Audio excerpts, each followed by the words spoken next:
사람이 똑같은 것을 가지고 유용하게 사용하는 사람이 있는가 하면 잘못 사용하여 실패하는 경우가 있습니다. 우리 신앙생활도 예외는 아닙니다.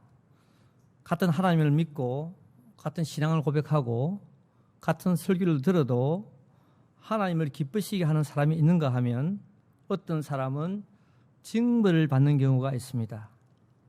오늘 본문도 그런 경우입니다.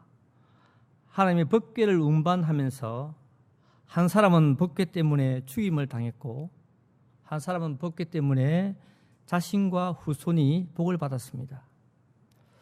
알다시피 법궤는 신주 국가인 이스라엘의 심장이었고 국가의 동력이었습니다. 이스라엘 백성에게 법궤가 있는 것과 없는 것은 하늘과 땅 차이입니다. 법궤는 이스라엘 백성에게 반드시 있어야 할 성물입니다. 그런데 그 법궤가 지금 예루살렘에 있지 않고 기란 여아림에 사는 아비나답의 집에 있다고 말합니다. 사실 법궤가 아비나답의 집에 오기까지 무려 70년이라는 세월이 걸렸습니다. 그 70년 동안 법궤의 여정은 매우 험난했습니다. 법궤는 처음에 엘리 제사장이 실로 성전에서 모시고 있었는데 블레셋에게 빼앗겼습니다. 그 뒤 법궤는 아스돗, 가드, 에그론, 베세메스를 거쳐 아비나답의 집에 머물게 됩니다. 그리고 법궤가 아비나답의 집에 머물 때 당시 이스라엘 왕 사울은 법궤에 대해 전혀 관심을 보이지 않았습니다. 사무엘상 14장 14절에 의하면 사울 왕은 그의 통치 40년 동안 딱 한 번 법궤에 관심을 보이고 끝이었습니다. 아무튼 법궤는 이런 70년의 험난한 여정 끝에 그나마 임시 처소인 아비나답의 집에 20년간 있게 됩니다. 그리고 사울에 이어서 다윗이 왕이 되자 그럼 법궤를 다윗 성으로 옮기는 계획을 합니다. 법궤를 예루살렘으로 옮기는 일은 다윗의 치적 가운데 가장 중요한 일이었습니다. 다윗이 여호와를 경외하였기에 법궤를 소중히 여기는 것은 당연하였습니다. 다윗은 이 법궤 운반을 위해 무려 3만 명을 동원했습니다. 그런데 법궤를 옮기는 과정에서 뜻하지 않는 재앙을 만나게 됩니다. 법궤를 실은 수레에 소들이 뛰자 호송 책임자인 우사가 떨어지는 법궤를 붙잡다가 즉사하고야 맙니다. 상상하기 싫은 일이 벌어졌습니다. 이 일로 다윗은 법궤 옮기는 일을 포기하고 집으로 가버립니다.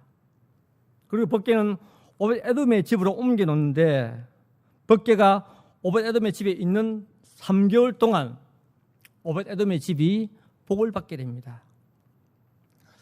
우사와 오벳에돔, 한 사람은 법궤 때문에 죽임을 당했고 한 사람은 법궤 때문에 자신과 후손이 복을 받았습니다.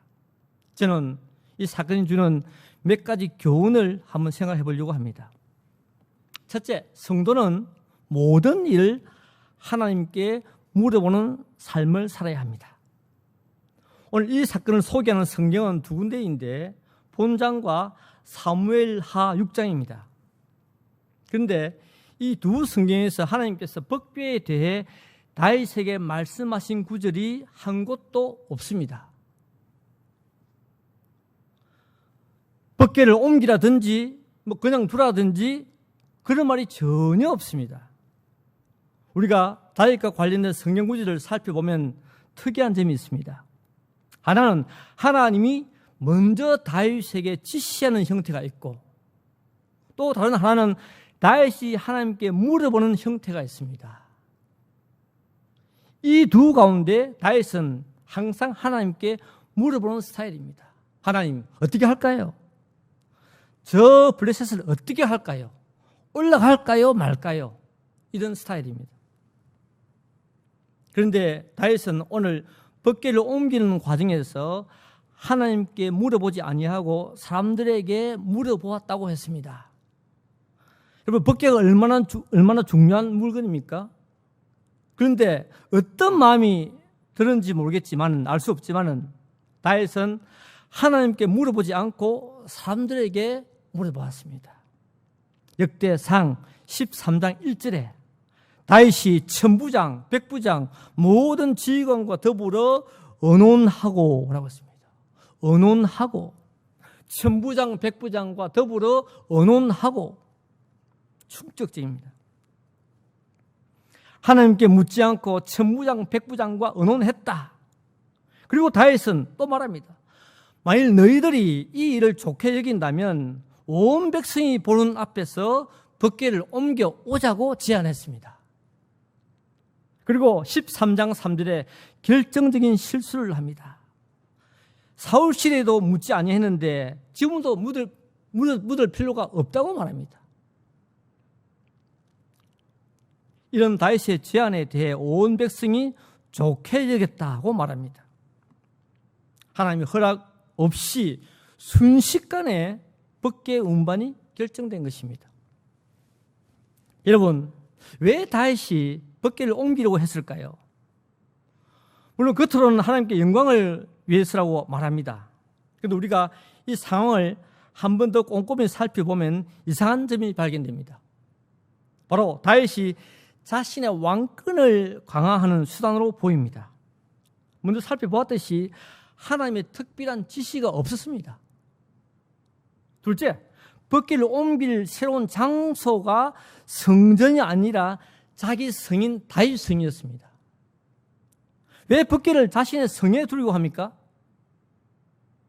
적어도 법궤는 성이 아니라 성전에 있어야 마땅하지 않습니까? 여러분은 귀한 것을 어디에 둡니까? 어디에 귀한 것을 두십니까? 예를 들어 성경을 휴지통 옆에 두십니까? 그렇지는 않잖아요. 적어도 법궤가 있어야 할 장소는 법궤의 격에 맞는 장소에 두어야 하는 것입니다.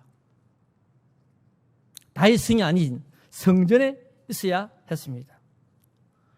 과거 엘리는 타락했지만 그래도 법궤를 실로 성전에 모시지 않았습니까? 결론적으로 다윗이 법궤를 옮기는 목적은 자신의 왕권 강화를 위한 수단으로 보여집니다. 법궤를 이용하여 자신의 권력을 굳히고자 한 것이 아닌가 생각됩니다. 그래서 하나님께서 사건을 터뜨린 것입니다. 나를 이용하지 말라는 것이죠. 내 이름을 팔아서 너의 유익을 취하지 말라는 것입니다. 신기하게도 다윗은 이 법궤 사건 이후부터요 정신을 차립니다. 철저하게 하나님께 묻는 사람으로 바뀌게 됩니다.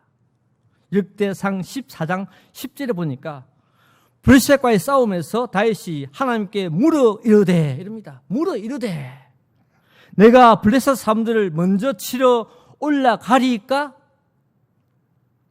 14장 14절에 또 블레셋이 침략합니다. 또 묻습니다. 다윗이. 하나님은 다윗이 이런 태도를 기뻐하셨고 구체적인 승리의 방법을 나중에 알려줍니다. 하나님께 묻고 하나님 안에 신뢰한 다윗은 어디로 가든지 이기는 삶을 살았다고 성경은 말씀하고 있습니다. 여러분, 우리는 왜 하나님께 매사에 물어보는 삶을 살아야 할까요? 조물주와 피조물의 관계이기 때문입니다. 주인과 종의 관계이기 때문이죠. 아버지와 자식의 관계이기 때문입니다. 그래서 물어봐야 합니다. 어린아이의 행동을 한번 보십시오. 항상 엄마에게 물어봅니다. 귀찮을 정도로 묻고 또 요구합니다. 왜요? 엄마가 도와주지 않으면 혼자 힘으로 할 수 있는 것이 하나도 없기 때문이죠. 엄마가 있어야 아이가 살 수 있습니다. 아이 스스로 사는 것이 아니라 엄마가 있기에 아이가 사는 것입니다. 그러므로 아이는 자신이 생존하기 위해서 엄마를 귀찮게 굽니다. 저는 우리와 하나님의 관계가 이런 관계가 생각합니다. 부모와 자식, 아버지와 아들, 성도는 하나님 앞에 어린아이입니다. 하나님은 우리의 아버지 같은, 어버이 같은 존재입니다. 물어야 합니다. 어떻게 할까요? 아이가 엄마 없이 무엇을 몰래 한다는 것은 있을 수가 없죠. 때문에 우리가 하나님께 물어보지 않고 산다는 것은 있을 수 없는 일입니다. 그런데 이게 잘 안 됩니다. 사실상 물어보는 것이. 정말 곰곰이 생각해 보십시오. 나는 내가 가진 문제를 진정으로 하나님께 묻는지, 하나님을 패싱하고 지인이나 가족들에게 묻고 있는지 말입니다. 많이 패싱하죠, 우리가 하나님을. 안타까운 일은 오늘 많은 일부의 성도들이요, 심지어 점을 친다는 것입니다. 점쟁이한테 점쟁이를 찾아가서 물어본다는 것입니다. 구약시대에 바알에게 묻고 아세라상에게 물었던 그것이 이 시대에도 재현되지 않나 제가 생각합니다. 여러분, 매 순간 하나님께 물어보는 삶이 되기를 바랍니다. 두 번째, 성도가 세상의 방식을 따라가면 파멸을 초래합니다. 이것이 두 번째 주는 교훈입니다. 다윗은 백부장, 천부장, 그리고 온 백성들의 동의를 얻어 법궤를 운반하게 됩니다. 20년 동안 아비나답의 집에 있었던 법궤는 아들 우사와 아이오에 의해 수레에 실어서 운반하게 됩니다. 법궤가 아비나답의 집에서 출발하여 타작마당에 이르는 동안 다윗과 이스라엘 백성들은 흥분의 도가니였고 축제 분위기였습니다. 70년 만에 법궤가 다윗성으로 오고 있으니 온 나라가 들떠 있는 것은 당연하지 않겠습니까? 70년 동안 법궤를 보지 못했으니 얼마나 간절했겠습니까? 그래서 다윗과 백성들은 법궤가 들어올 때 힘을 다해 뛰놀고 노래하고 재금, 수금, 비파, 소고, 나팔로 연주했다고 했습니다. 참으로 다윗과 이스라엘 백성들에게 이런 기쁨은 한평생 처음이자 마지막이었을 것입니다. 그런데 그런 기쁨의 순간도 잠시였습니다. 법궤를 실은 수레가 타작마당에 이르러 소들이 뛰자 우사가 법궤를 붙들자 즉사하고야 말았습니다. 즐거웠던 분위기는 사라지고 공포와 두려움이 존재하였습니다. 성경은 이때 말하기를 여호와께서 진노했다. 그리고 여호와께서 우사의 몸을 찢어 놓으셨다. 아주 충격적인 말을 하고 있습니다. 우사가 무엇을 잘못했길래 현장에서 즉사했을까요? 그것도 다윗과 온 백성이 보는 앞에서 말입니다.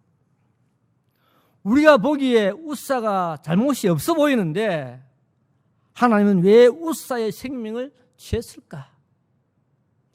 우사는 법궤를 새 수레에 실었고 소들이 뛰자 떨어지려고 하는 법궤를 붙잡았을 뿐인데 하나님은 진노하여 그의 몸을 찢어 놓으셨습니다.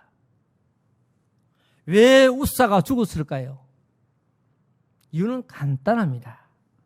법궤를 수레에 실었기 때문입니다. 여러분 아시죠?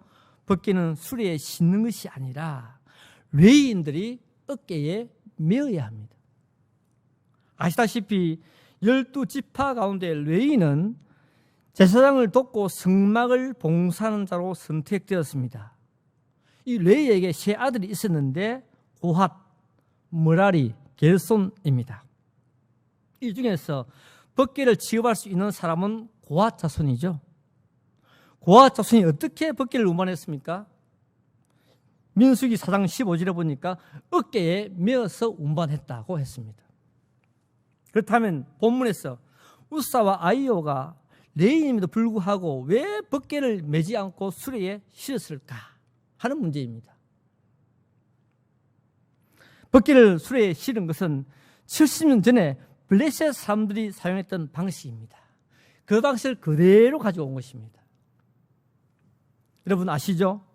70년 전 법궤를 블레셋에게 빼앗겼을 때 법궤는 가는 곳마다 재앙을 일으켰습니다. 그래서 블레셋 방백들이 아이디어를 하나 냈는데 그것이 뭐예요? 우리가 새 수레를 만들어서 거기에다가 덮개를 실어서 보내자고 했습니다. 오늘 우사가 죽은 원인은 바로 이 블레셋 사람들이 했던 방식을 그대로 답습했기 때문입니다. 여러분, 하나님이 정하신 규례를 외면하고 이방인들을 행하였던 방식을 사용했다 뜻이죠. 덮개를 수레에 싣고 가면 빠르고 편안합니다. 얼마나 좋겠습니까? 이것은 하나님이 원하시는 방법이 아닙니다. 그런데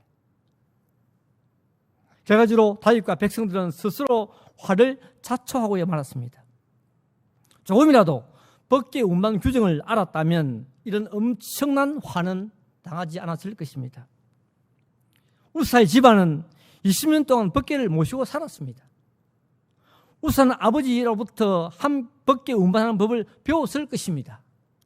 그럼에도 실수한 것은 아마 오랜 세월이 지나는 동안 덮개에 대한 믿음이 약해지면서 블레셋 방식, 즉 세상의 방식을 따른 것이라고 생각이 됩니다. 그래서 여러분, 우리가 첫 믿음, 첫 사랑을 지키는 것이 쉽지 않는 것입니다. 여러분, 5세기 지금의 알제리에서 태어났던 어거스틴은 이 세상의 방식에 흠뻑 젖어 살던 인물입니다. 그러다가 자신이 파멸된다는 사실을 깨닫고 하나님께 돌아왔던 대표적인 인물입니다. 그는 16살에 배나무 밭에서 배 도둑질을 했는데요. 그런 이유를 이렇게 말했습니다. 내가 배를 훔친 것은 이 배가 고파서 배가 먹고 싶어서 훔친 것이 아니라 죄를 저리고 싶은 욕망 때문에 내가 도둑질을 했다고 했습니다. 내가 배를 훔친 것은 도둑질을 즐기기 위해서, 그것을 만족감을 주기 위해서, 얻기 위해서 내가 도둑질을 했다고 했습니다. 우리가 아는 어거스틴이 처음에는 이런 사람이었습니다. 17살에 로마에 갑니다. 한 여인과 만나면서 13년간 동거하고 아들까지 한 명을 낳습니다. 그런데 이 시기에 성경을 읽었지만은 성경의 문체가 조잡하고 철학자들의 책과 비교했을 때 수준이 낮다고 판단해서 성경을 버립니다. 18세부터 29세까지 만이교, 점성술, 각종 철학에 빠지면서 결국 기독교 신앙과 멀어지게 됩니다. 그런 나이 30에 밀라노에서 암브로스의 설교를 들으면서 기독교를 믿기로 결심하게 됩니다. 그리고 13년 살았던 동거녀와 이혼하고 결혼 준비를 하게 되는데 또 그 기간을 참지 못해 2명의 여인과 또 동거를 하게 됩니다. 동거한 2명의 여인 가운데 한 명은 10살밖에 안 되는 관리의 딸이었습니다. 왜 이런 행동을 했을까요? 하나님을 믿기로 결심을 했지만은 자신이 너무 깊이 세상에 빠져 있었기 때문에 헤어나올 수가 없었던 것입니다. 설교를 듣고 기독교를 믿기로 했지만 안 되는 거예요. 왜? 너무 깊이 빠져 있었기 때문에. 어거스틴은 자신이 이런 식으로 계속 살면 언젠가는 파멸이 온다고 깨닫게 됩니다. 그리고 마지막으로 기도합니다. 하나님께. 여러분, 기도했지만 응답이 없습니다. 계속 기도하게 됩니다. 나중에는요, 기도가 아니고 생떼를 부리는 그런 말을 하게 됩니다. 하나님, 언제까지입니까? 언제까지 나를 이렇게 두시렵니까? 내일입니까? 왜 지금은 못 해주십니까? 나를? 왜 이 순간에 내 더러움을 끝내지 못하고 있습니까? 못 해줍니까? 엄청나게 항의합니다. 얼마나 괴로웠으면은, 얼마나 세상에 살던 그 삶이 괴로웠으면은, 하나님, 내일입니까? 오늘입니까? 오늘은 안 됩니까? 왜 내 불결함을 좀 못 끊어줍니까? 하나님께서? 이 어거스틴은 듣고 읽어라 라는 어린아이의 음성을 듣고 로마서 13장의 말씀을 듣고 회심하게 되죠. 여러분, 어거스틴은 우리가 세상 방식대로 살면 이렇게 괴롭고 고통스럽다는 것을 우리에게 말해주고 있습니다. 세상 방식대로 살면 순간적으로 편하지만 종말에는 고통과 파멸이 온다는 것입니다. 벗기를 수레에 싣고 가면 얼마나 편합니까? 땀 안 나고 고통 안 당하고. 하지만 그것은 세상의 방식이라는 겁니다. 세상의 방식. 그래서 하나님의 방식이 아니라는 것입니다. 하나님은 우리에게 수레를 요구하지 않고요, 우리에게 어깨를 요구한다는 사실입니다. 어깨에 메어라 그겁니다. 비록 힘이 들고 땀이 나고 숨이 차더라도 벗개를 어깨에 메고 지우고 하는 삶을 살라고 우리에게 당부하고 계십니다. 이런 삶이 되시기를 소원합니다. 세 번째, 성도는 하나님의 일이 위험해 보여도 믿고 행하면 자손까지 복을 누립니다.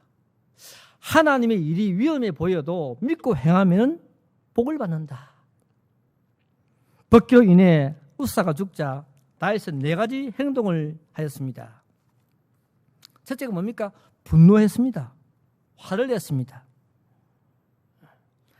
사무엘하 6장 8절에 여호와께서 웃사를 치심으로 다시 분하여 그랬습니다.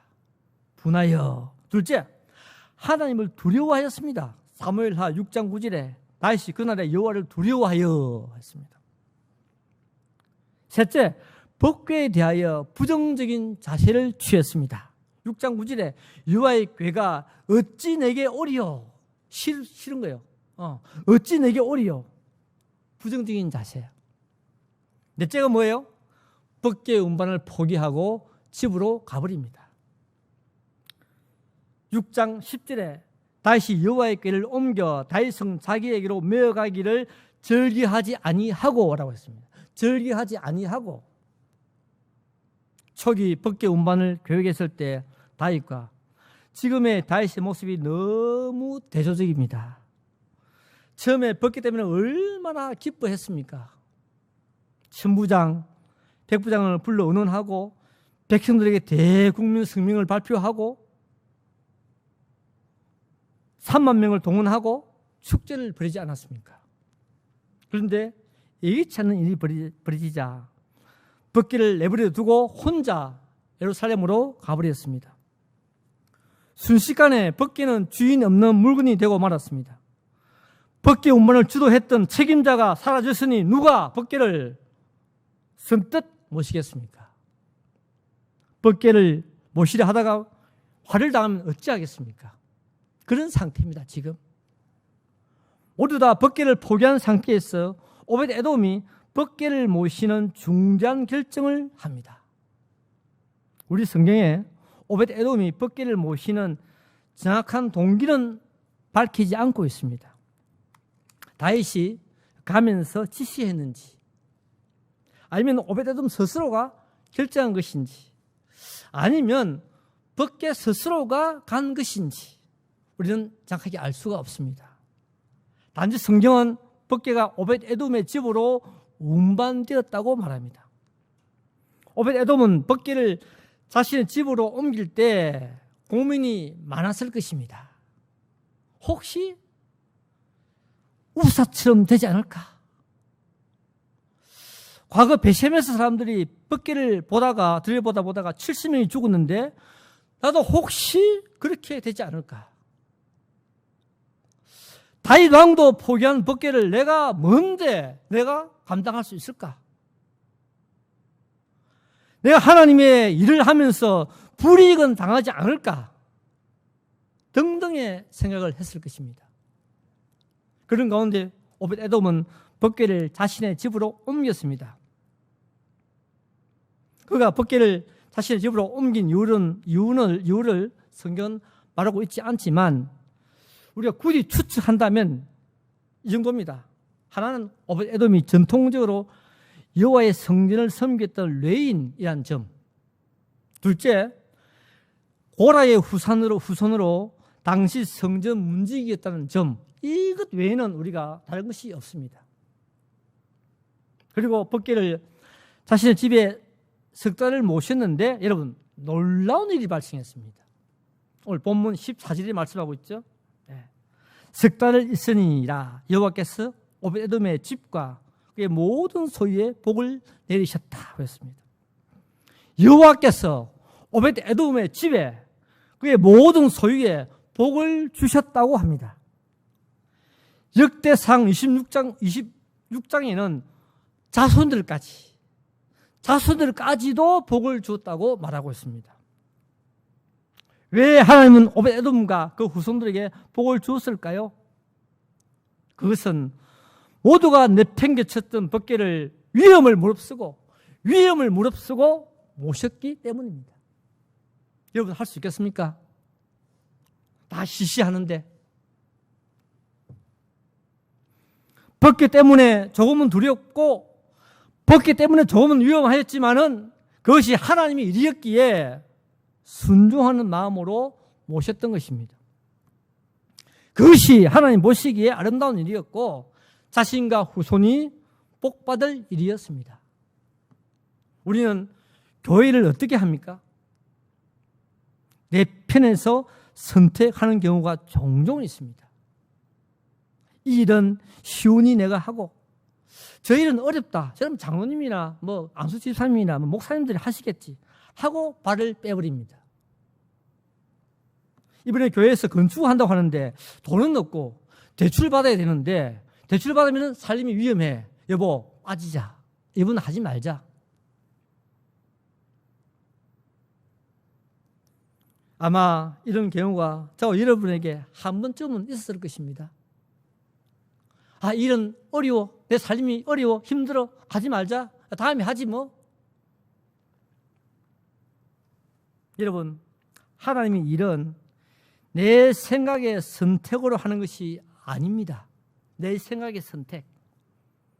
쉬운 일이든 내 살림이 위험해 보이던 일이든 그것이 하나님의 뜻이고 그것이 교회의 영광이 된다면 하는 것입니다.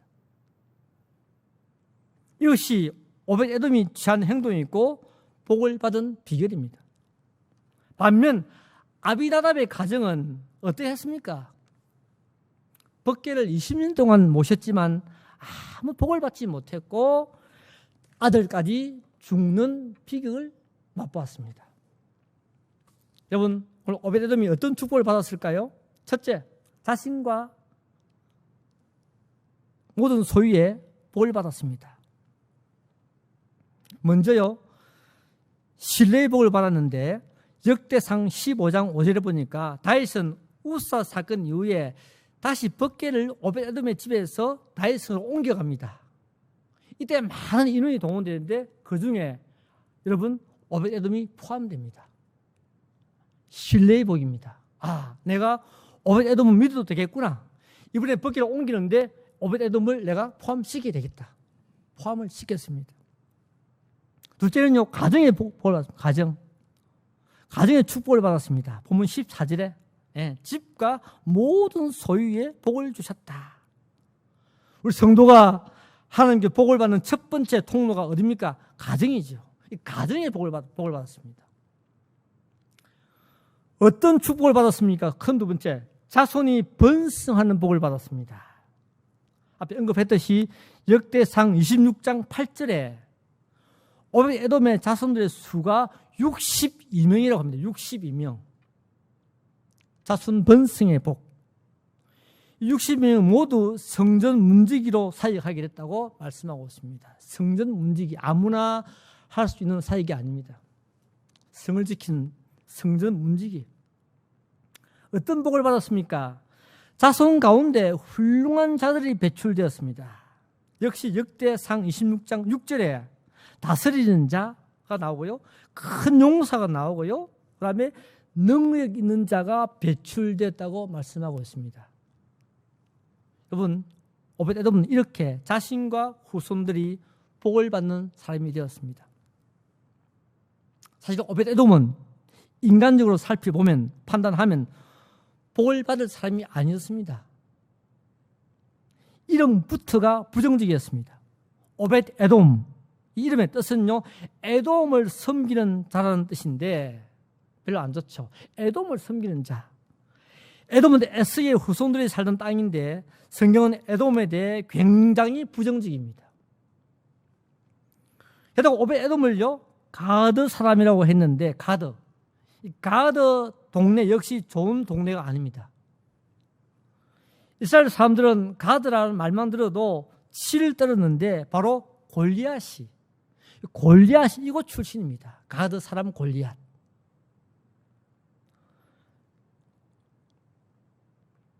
마지막으로 오벳 에돔은 고라 자손이 있습니다. 고라 자손은